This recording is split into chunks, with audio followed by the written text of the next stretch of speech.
IPLിൽ ഡൽഹി ക്യാപിറ്റൽസിനെതിരെ കഴിഞ്ഞ ദിവസം മുംബൈ ഇന്ത്യൻസ് വിജയം സ്വന്തമാക്കിയിരുന്നു.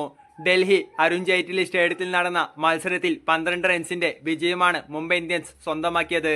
ഇതോടെ സീസണിലെ രണ്ടാം ജയം നേടാനും ക്യാപിറ്റൽസിന്റെ അപരാജിത കുതിപ്പിന് വിരാമമിടാനും ഹാർദിക്കിന്റെ സംഘത്തിന് സാധിച്ചു. മുംബൈ ഉയർത്തിയ 206 റൺസിന്റെ വിജയലക്ഷ്യം പിന്തുടർന്നിറങ്ങിയ ക്യാപിറ്റൽസ് 193-ന് പുറത്തായി.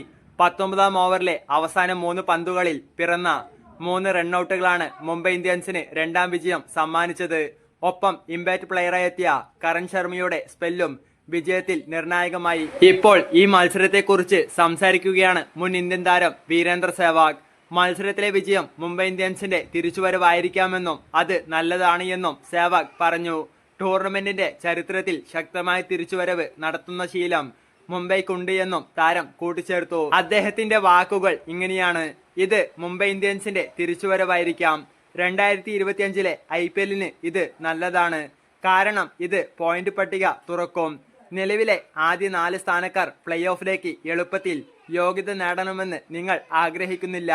ടൂർണമെന്റിന്റെ ചരിത്രത്തിൽ ശക്തമായ തിരിച്ചുവരവ് നടത്തുന്ന ശീലം മുംബൈ ഇന്ത്യൻസിന് ഉണ്ട് എന്ന് സെവാഗ് കൂട്ടിച്ചേർത്തു.